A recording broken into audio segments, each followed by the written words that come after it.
புதுச்சேரியில் பாதாள சாக்கடையில் இருந்து வீட்டு கழிவறை வழியாக விஷவாயு தாக்கியதில் 15 வயது சிறுமி மற்றும் ஒரே குடும்பத்தைச் சேர்ந்த 2 பெண்கள் உயிரிழந்த சம்பவம் அதிர்வலைகளை ஏற்படுத்தியுள்ளது. இது தொடர்பாக துறை ரீதியான விசாரணைக்கு உத்தரவிடப்பட்டுள்ள நிலையில் முதலமைச்சர் ரங்கசாமி நிவாரணம் அறிவித்துள்ளார். செய்தியாளர் எழில்குமார் வழங்கிய தகவல்கள் இவை.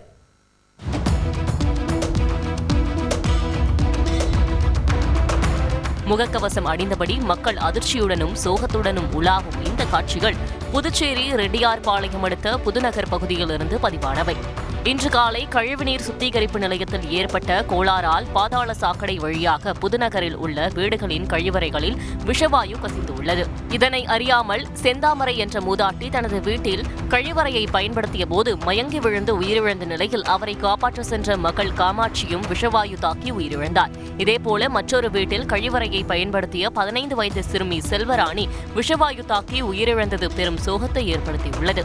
இதைத் தவிர அதே பகுதியைச் சேர்ந்த ராஜேஷ் கண்ணன் மற்றும் பாக்கியலட்சுமி ஆகியோர் விஷவாயு தாக்கி மருத்துவமனையில் ஐசியூவில் அனுமதிக்கப்பட்டுள்ளனர்.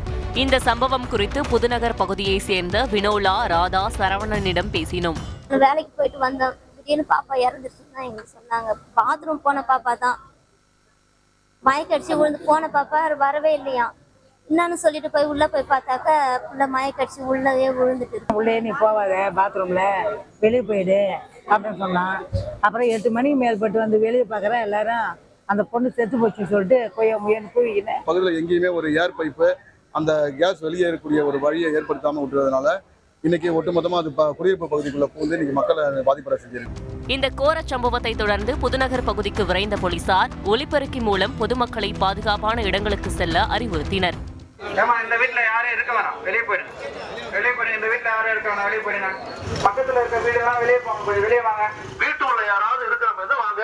ஒரு 1 மணி நேரம் 1.5 மணி நேரம் நீங்க ஒத்துழைப்பு கொடுத்தீங்கன்னா அதிகாரிகள் அந்த விஷயத்தை சரி செஞ்சிருவாங்க. இதுக்கப்புறம் நார்மல் சூழ்நிலை ஏற்பட்டுரும். விஷவாயு கசிவு குறித்து தகவல் அறிந்தவுடன் புதுநகர் பகுதியில் முதலமைச்சர் ரங்கசாமி, அமைச்சர் லட்சுமி நாராயணன், சட்டமன்ற எதிர்க்கட்சித் தலைவர் சிவா உள்ளிட்டோர் சம்பவ இடத்தில் ஆய்வு செய்தனர். விஷவாயு கசிந்தது குறித்து துறை ரீதியிலான விசாரணை மேற்கொள்ளப்பட்டு வருவதாக அமைச்சர் லட்சுமி நாராயணன் குறிப்பிட்டார். இப்போ டிபார்ட்மெண்ட் அதில் ஃபுல்லாக பார்த்துட்டு இருக்காங்க. இவ்வளவு கேஸ் ஃபார்ம் ஆகிறதுக்கு என்ன காரணம், இது எப்படி வந்திருக்குன்றதெல்லாம் துறை ரீதியாக பார்த்துட்டு செய்வாங்க. இந்த சம்பவம் குறித்து உயர் அதிகாரிகளுடன் முதலமைச்சர் ரங்கசாமி முக்கிய ஆலோசனை நடத்தினார். எழில்குமார், உயிரிழந்தவர்களின் குடும்பத்திற்கு என்ன மாதிரியான நிவாரணங்கள் அறிவிக்கப்பட்டுள்ளன? அரசு மேற்கொண்டுள்ள நடவடிக்கைகள் பற்றிய விவரங்களை சொல்லுங்க. புதுச்சேரியில் விஷவாயு தாக்கி 3 பேர் உயிரிழந்த நிலையில் ஒரே குடும்பத்தைச் சேர்ந்த 2 பெண்களுக்கு தலா 20 லட்சம் ரூபாயும் 15 வயது சிறுமிக்கு தலா 30 லட்சம் என முதலமைச்சர் ரங்கசாமி அறிவித்துள்ளார். மேலும் மாவட்ட ஆட்சியர் தலைமையில் ஒரு குழுவும் பொதுப்பணித்துறை தலைமை பொறியாளர் தலைமையில் ஒரு குழுவும் என மொத்தமாக இந்த 3 பேர் உயிரிழப்பு தொடர்பாக 2 குழுக்கள் அமைக்கப்பட்டு விசாரணை நடத்தப்பட்டு வருகிறது. கல்பனா. நன்றி எழில்குமார். செய்திகளை உடனுக்குடன் தெரிந்து கொள்ள உடனே சப்ஸ்கிரைப் பண்ணுங்க.